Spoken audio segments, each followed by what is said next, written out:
Hello, ladies and gentlemen. It is another episode of Holistic Love, your podcast where you get to learn about ways to grow beyond your current paradigm and foster healthy connections. I am Fox RedSky. I am your host and your cosmic matchmaker and your astrologer and all the things. And I am here today with some amazing people. Hi, I'm Jenna Love, your love coach. Hi, I'm Blair Kline. I own franchises. My name is Ashley. I'm a personal growth coach. Yes, and audience, today we're having an amazing conversation, and we're going to be talking about a really hot topic right now, which is sober living. And how is this a form of self-care and self-love, but also how does it affect our relationships to create more sustainability and authenticity? And I would really, really like to, welcome our guest today, the wonderful, the gorgeous Mrs. Blair Kline. She is really, y'all have no idea. Like she's a magical woman. She does so many things, and I'm very grateful to know her and to have her as a friend. But yeah, we're gonna talk about this because she knows the statistics, man, and there are some powerful statistics that I think that we all need to pay attention to. It's information, and when we have that kind of information, it'll make us make better decisions. So, yeah. No, thanks for having me. This is amazing. All of you guys have been amazing. So, when it comes to sobriety, I think that there's a lot of misunderstanding and misconception. So whenever I talk about my sobriety, everyone has assumed that I've either done a lot of drugs or drank a lot of alcohol. And so other than a short stint in my early 30s, I didn't really drink much alcohol. So most of my sobriety has been chosen, and it was more so for health reasons than anything else. Mm-hmm. And it all started when I was in my early 20s. I didn't really drink a whole lot of alcohol. I learned that it was a neurotoxin, so I waited until I was about 30 years old before I started drinking. But in my early 20s, what ended up happening was they gave me pharmaceuticals. And so the pharmaceuticals were Prozac and Zoloft, which doesn't seem like a whole lot, but the withdrawals off of that caused a lot of psychological damage. Yeah. Yeah. And so I don't know if many people know what it feels like to go through Prozac withdrawals or SSRI withdrawals, but it lasts for a couple of years. And whenever I couldn't sleep, I would drink alcohol. So once I started learning about natural plant medicine, I had to use that in order to help mitigate some of the withdrawal symptoms. And that's how I started learning about sobriety and the sober community and really what drugs and alcohol do to your brain and your body. And that was the beginning of creating sober bars and alternatives to alcohol and a few other things. Wow. Thank you so much for that. And yeah, go ahead, Jen. I know you look like you want to say something real quick. Yeah, I'm just interested in knowing how it impacted your life and how you show up differently now or... Mm-hmm. So I have this coach. He's an amazing coach. His name is Graham Betchett. He basically is a mindset coach for, I apologize, I don't know much about basketball. The Sacramento Kings, I think the Huskies, and is it the Utah Jazz? Utah Jazz. Yeah. Am I? Sorry, Graham. So when I met him, what I learned from him through mindset was whenever you drink alcohol, what it does is it affects your mind. So I'm not an athlete, right? So my body isn't really an asset the way that athletes are. So it's not like I'm a football player or an NBA player, but my greatest asset is my mind. So my mind has to be super sharp, right? And whenever I drink, it's such a good time. I'm perfectly honest with you, I enjoy it a lot. But I don't enjoy the next day or the day after. Yeah. Right. And it causes brain fog. So sometimes I'll do projects and me and my team will have to sit for anywhere from 12 to 16 hours, and I have to be on and sharp. And I have to strategize and be coherent with my team and just with my friends and family in general. So drinking alcohol really caused a lot of brain fog for me, and then it caused fatigue. Right. So in order for me to have a better role in my businesses and with friendships and relationship, I had to start treating my brain and my mind as though it was the greatest asset of all time. Oh, So- thank you so much. Yeah. And Ashley or Jenna, do you have experiences with alcohol or sobriety, or like any shares you want to like add on to that? Yeah, well, I started at like almost like maybe 19-year-old doing like shots. Just I didn't understand why people like it, because I'm just seeing that everyone is doing it. I'm like, everyone's they're saying woo, and it's like having a fun time. So it must be good, right? Let's see what all the fuss is about. So I tried it, and it was the most disgusting thing. I'm like, why are the people loving this? But then I realized it was the feeling, and I'm like, oh, the feeling. It gives you loose. It gives you more confidence. It gives you, yeah. So I like for a while I was doing it for following the crowd to fit in. But then I noticed that it wasn't helping me the way I showed up, like at work. I like, you could tell my baggy eyes, like my health, and it affects your mentally and physically. So that's one thing that that's how it happened with I just started noticing that it's not good for my health. Yeah. Yeah. And you, Jenna? The college, then I, experimented a little bit and still just didn't really jive with it. Yeah. I agree. You are your smartest when you're sober. Yeah. Yeah. You make smarter choices. Better judgment. Better, Yeah, and just to add to y'all in terms of my own in the Native community, it is probably, in most communities where there's poverty, right, and there's not a lot of resources, a way of escaping is by drinking. Yeah. Is by taking drugs. And so just like you, I had parents that were a really good example as to why I don't want to drink. And I did experiment, but I was just never into it. Like, it was just like, I'm kind of like, whatever.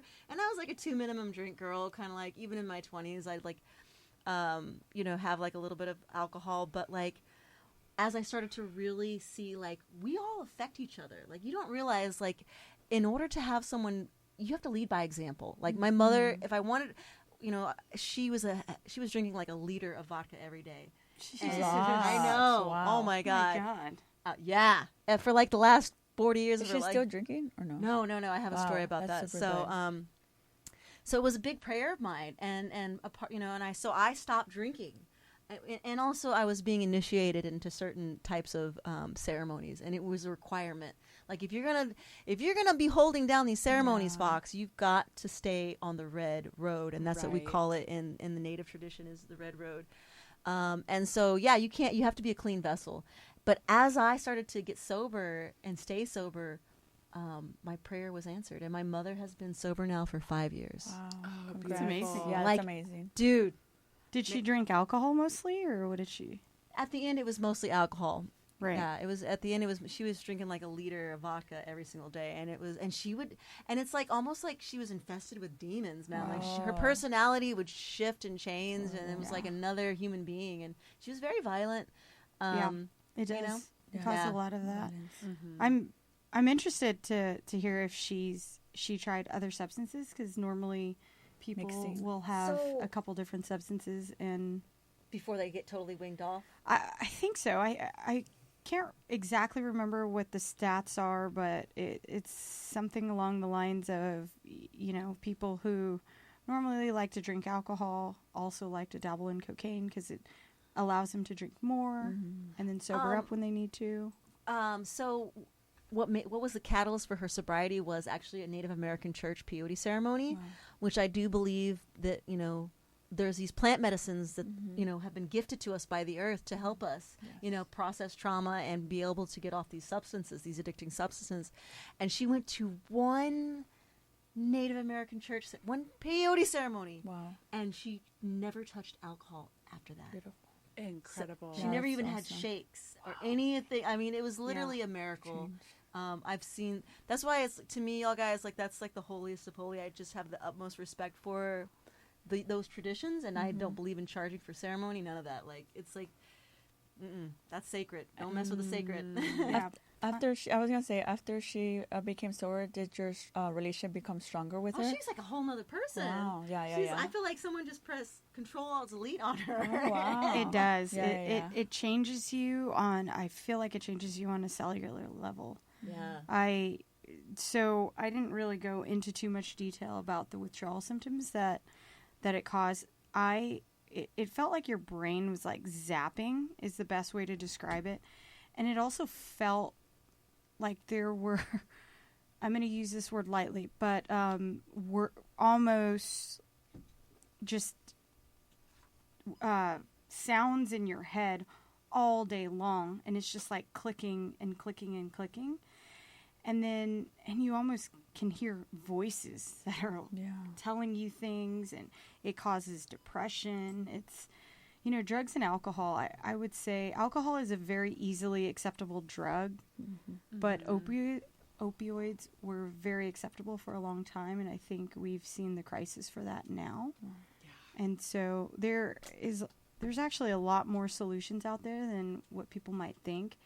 It's just not being broadcast because of the FDA. So, yeah, and I think that we made cigarettes not cool, but there's a culture around alcohol. It's like, it's my birthday, let's go drink. Oh, it's a celebration, let's go drink. Any reason to drink? And so we're human beings are hard creatures. We want community. We will do the thing to be socially acceptable, right? Right. And so.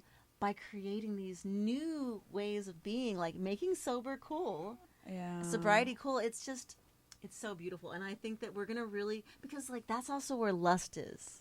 Love isn't from when you drink. You get how many bad decisions have you made because you got drunk? I fell in love with someone because I was like in alcohol and drugs, and I'm like, now to think about it, that was like all alcohol and drugs, like, because you're in another, like, you're not like your full sober self, Right. Yeah. I think especially when people take things like MDMA or Molly, that was it. It causes you to more affectionate and more connected when it's all pair the drugs. Bond Yeah. in very unnatural way. I was gonna say, I heard that you have sober bars. You said that. I do. Can you tell us more about what there is in the sober bar? Sure. So I started a few years ago when I was kind of going through the withdrawals. Somebody gave me a product called Kratom. I don't know if anybody has heard of that. It's just a plant from Southeast Asia. There's a lot of controversial topics around it, but for me personally, it pretty much saved my life. They gave it to me, and for some reason, it just felt like a cloud lifted off my shoulders, right? And for a few hours, I didn't know what it was like to be myself again, and I just felt it for a few hours. And so I started doing a bunch of research on it, and what I realized is the only place you can get it in are these smoke shops. And so I would go into these smoke shops, kind of see what they had in it, I would get it, but it was really uncomfortable and kind of embarrassing, honestly, because I think I discovered what a crack pipe looked like for the first time. Yeah. I guess it's cute. I don't know. So I went in there and I'm like, there has to be a better way. So I started my first plant medicine store a few years back.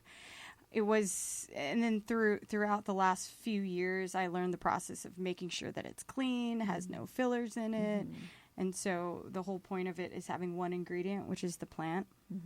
So I set up all these bars throughout San Diego and Orange County and Nashville. And basically you can go in and find different alternatives for alcohol, different alternatives for, your pain meds, Adderall, any sort of drugs, but it's a natural plant alternative for it, because most people, what you don't realize is that the overall assumption is that you just need to stop drugs and go cold turkey. But there's two factors to getting off of drugs. The first one is the physiological, and the second part is the psychological.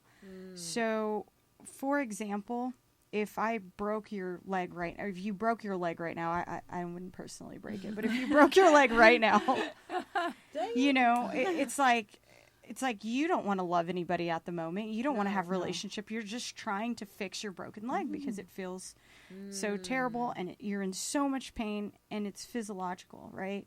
And then once you start to subside some of those physiological symptoms, then you can move on to some of the psychological stuff like coaching, trying to find ways to better manage your addiction or find better ways to emotionally handle those stressors so that you don't reach for drugs and alcohol. And you need something in between, right? So in a way, it's using some of our products as like a middleman. Right. You shouldn't use it for a long time. I don't agree with that either. So we tell people to use it as needed and for a short period of time. And also it's like the middleman to help some of the symptoms as you go through the process of either withdrawing or getting sober. Oh, beautiful. So, yeah. I really think that we need to make it cool. I think and sober Jenna, is the new cool. Yeah, sober is the new cool. And speaking of, like in terms of love, in terms of relationship, how alcohol affects relationships. Yeah, it's so true. I had a client actually this past fall who had this guy that she was just head over heels for. They were doing really well together until that one night where she had one too many and a part of her came out that scared him away. Yeah. And so, the alcohol can really be detrimental to a dating experience, to really getting to know somebody, because you're not getting to know the real person, right? Right. I had a relationship like that. Actually, there was a guy, one of my exes, that he was trying to date me, and then I found out his drunk side, and it scared me. And Is he violent? He became violent, like aggressive, not aggressive, violent, but maybe aggressive. At one point, like almost grabbed me like really hard, and I'm like, whoa, this is not the guy I fell in love. I fell in love with the sober guy, and I said, don't touch me again. Like if you're gonna be this guy, this asshole, like drunk, I'm not talking to you ever again. And he changed. He stopped drinking. So it's like that aggressiveness can come like when you're drinking or having alcohol. Absolutely. And ruin your relationship. Yeah. Because it almost lost it. Yeah. And for me, I feel like it brings us into our lower chakras. It brings us into a place of like lust and desire versus like love and authentic connection. And so it's like, which like, I mean, if you ever go to a bar like that, I mean, it's like our primal needs are being like, who can I get, but versus like, wow, look at this incredible, amazing person. Like or maybe like, oh wait, red flags. This person's not the person So, I think the term is like beer goggles. Yeah. I'm just saying, it's like, so it's, I don't know. I've been sober for 10 years. Wow. That's really amazing. And I love it. I like, the first 2 years was hard. Like every time there was pressure from like, people. That was the hard part. It was like, oh, well, come on, just have one drink. We're just going to like, and then I'm celebrate. Like, and then it was like, as time started coming and actually more people started coming to my side. So join the sober side. That's a good side. Give me the good side. It was almost like, then it was like, I made it cool for sure in my family. Really my good. sister quit drinking. Oh, wow. My mom stopped drinking. Some of my cousins. So it was like you inspired others. Yeah, which is really good. So we don't realize, but we lead an example. We lead by example. Right. Like that's how you teach children. Creating that ripple effect. Yeah. I also think that sobriety isn't hard and fast rules. I'm not a big fan of rules, so and I don't have them for sobriety either. So I think that sometimes as I believe at this point we probably have had 30,000 people, maybe a little more, come through our stores. And what I've realized is that once people find their rhythm in the process, if they wanted to have a drink, they can. If, it doesn't necessarily mean that whenever you drink that you're, off the wagon. It just means that you may have had a drink and you just start over again the next day. Or for perhaps more people like me who choose to be sober for various reasons, like making sure that I'm on point in my career, in my family, and my friends, if I want to drink, that's okay too. It's just really all about being conscious in the decisions that you make. It's about, and I believe there's a lot of people who consciously drink. Like when I first started, I had really hard, fast rules about drinking. And some of my rules are you don't ever drink to hide. And you don't drink. And the only reason why you drink is to have fun and enhance that part of your life, right? So normally if I am drinking, which is maybe once or twice a year, it's just because I want to have a really good time. And I know that I don't need to do anything for the next 2 or 3 days. So I think it's all about consciousness more than anything else if you are going to continue to choose to drink. I feel like also for people to not be so hard on themselves, like I know it's hard to get sober, so maybe they mess up like having one drink. At least like it's baby steps. Like as long as you're trying, like don't be hard on yourself, you know? Yeah, I think that's beautiful. Yeah. And also I was gonna say like you can lose yourself too of who you are. Like I'm gonna share a quick story. Well, I was young and didn't know much. That I had ex-boyfriends like show me like Xanax, and like they want me to kind of like blindly tell me like do it for me, you know. So I'm like, oh well, I want to satisfy him, you know. But I didn't know that he was like drugging me, like, you know, like. So this whole time I was just I stopped. Instead of getting to know myself, I was losing myself. And then I started noticing addicting problems. And that was a red flag. When I didn't have it around, then I started becoming someone that I've never met, and it was a crazy side. And I'm like, whoa, this is not the person I want to be. So, yeah, just that's what made me like get away from that relationship. Was not good for me, and from drugs like that. Oh, thank you so much for sharing, Ashley. No problem. I love y'all so much. Thank oh my you. God. Yeah, and the most important thing, audience, for those of y'all who are listening out there, is that we have this discussion and we give room.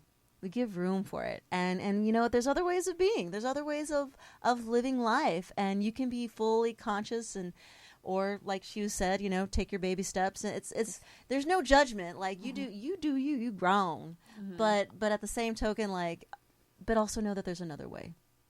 And it's fun too. It's so fun. And I think knowing, so for example, one of the statistics is, if you guys want to hear it. Yeah, we want to hear it. We want to hear some statistics. Popcorn. Yeah, I love it. I read a lot of abstracts, and it's 22% of all Americans are addicted to either drugs or alcohol. And we've seen that over the last few years with the opioid epidemic along with alcohol.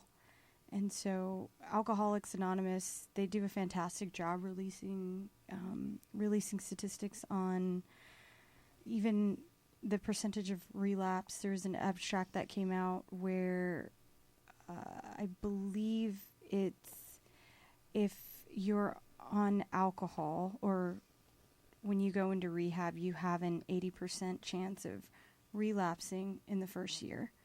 And it usually happens in the first 90 days. If you're doing drugs like an opioid or heroin or methamphetamines, you have a 95% chance of relapse. That is within the first year, in the first 90 days. Heroin is relapse within 30 days of leaving rehab. Wow.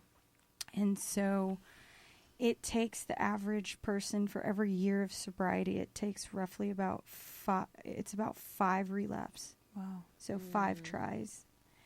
And so what that shows me is that even though those numbers are really, really grim, it also shows me that there is a lot of hope for sobriety as well. Nice. And if people are willing to leave the country and take plant medicine alternatives. So that is the numbers that I just gave you are for normal rehabilitation centers here in America. But if you leave the country, maybe go to a place like Mexico, there's psilocybin treatment centers. There's a a plant, a beautiful plant called ibogaine. Wow. From an iboga plant. It's found mostly in Africa.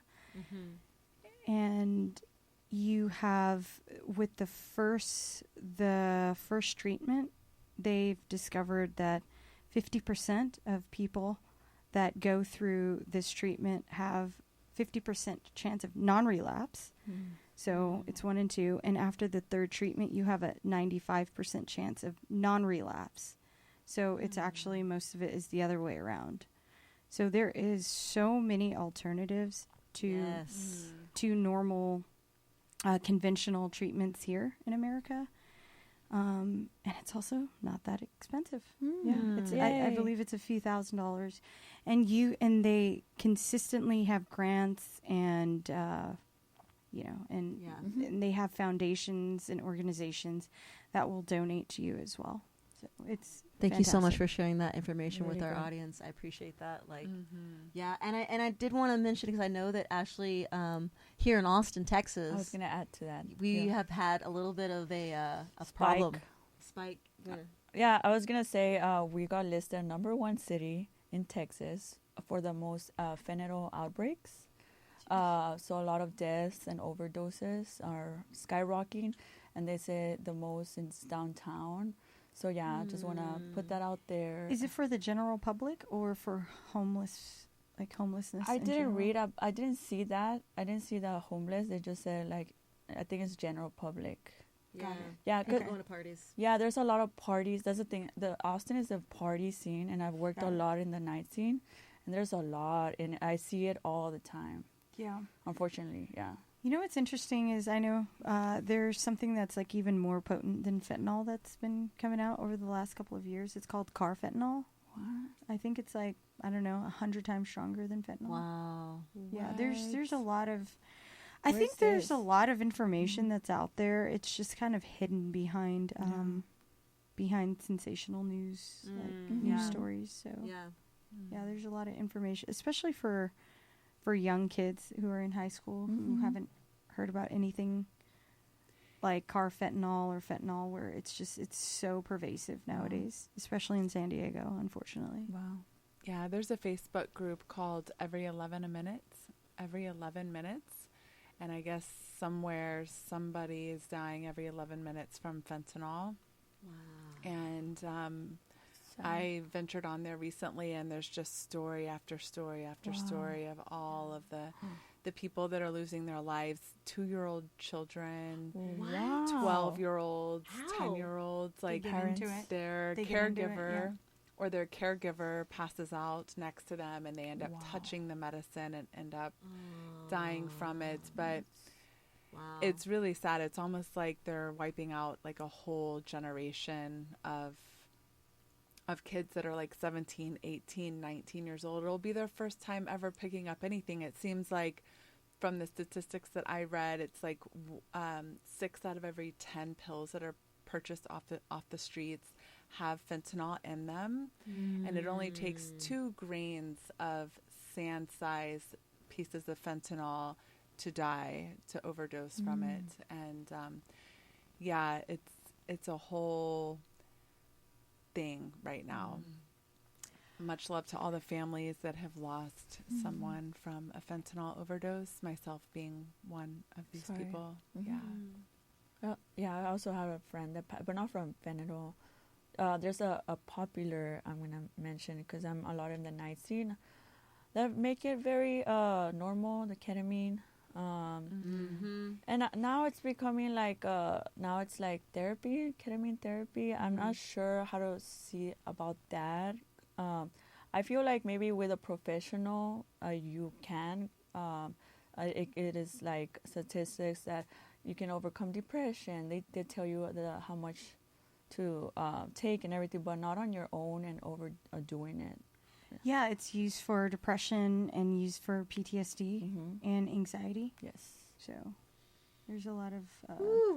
Yeah, We went down an alley. Yeah, this is a very because it's life is so precious, y'all guys, and every minute that we have is a gift, and so it's kind of heartbreaking to see I mean, I know we went from a light, like, let's be sober life to Yeah. like, but like, this is the harsh reality. Like, Yeah, this we have is to what's talk about really it. going on. And yeah, I'm not really feeling. Let's all take a deep breath. Yeah.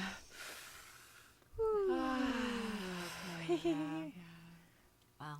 Well, we gotta put out the word out, and sometimes gotta be uncomfortable, like topics that, but we must talk about it to help others. Yeah. Yeah. Well, y'all, I know this is thank you so much again, Blair, for showing up and late notice and last minute and all the things. And I'm just super grateful for what you're doing, your mission, and just really you as a woman, because, you know, you have an amazing story. I wish we could have gone more into it another time. But and to all of our listeners out there who are struggling, there are resources. There are alternatives now, and so you're not alone. There are people who love and care about you, and like there's AA, there's all the things. So just know that you can always ask for help. Yes. And so, Blair, share with us where people can find out about your stores. Yeah. So they can go to kratomkavabar.com. We're in all of San Diego. I think I own about 80% of the sober bars there. Wow. And we just started. I started a drink company a few months back, doing really well. It's an alternative for alcohol called Zero Proof, and so it's amazing alternative for it. So. Yeah. Beautiful. Yeah. Can't wait to try. It's good. Yeah, I know that because we do events here in Austin. We were like, no, we don't want to have alcohol. No way. And so we would love to have some that'd be good. alternatives. Yeah, For it's sure. amazing. It feels great. It's like it kind of gives you a little bit of a buzz, because I would go to get-togethers and parties and things like that, and I would just like drink soda water. Yeah. And then just sit there, and it just doesn't feel quite as good. Yeah. So I was able to figure out how to put together a drink that makes you feel a little bit buzzed, but you can never get past that. And Right. That's really good. So Awesome. you feel a Yeah. little bit. Yeah. I mean, you're not going to go, get drunk, but it feels like you've taken a shot Wow. or so. But that's about it. Cool. We'll have to try it out. Yeah. Have girls' night. Just get wasted on Zero Proof. Well, there you have it, ladies and gentlemen. And I want to thank you again so much for participating and listening to another episode of Holistic Love. Again, you are worthy of love. You are worthy of healthy connections. All the endless possibilities are there for you. And all you have to do is take the first step. And I am sending you so much love from the bottom of my heart. Ashley, any last words to the audience? Just don't forget that you're never alone. There's always people around. Always call a friend. And just do healthy options. What about you, Blair? Yeah, remember that we only have one body. We only get one precious body. So try and take care of it as much as possible. And I love you. Aww, love you too. Yes, we do. Yeah, and if you need resources, it's always online. I think knowledge is such a powerful thing. So the more that you learn about whatever drug you're using or addiction or even sobriety, it's all online. They have amazing YouTubes. There's amazing resources, podcasts. So if it's about information, then it's free and everywhere. So just learn more about it. Thank you. Knowledge is power. And also, where can we find you, Fox?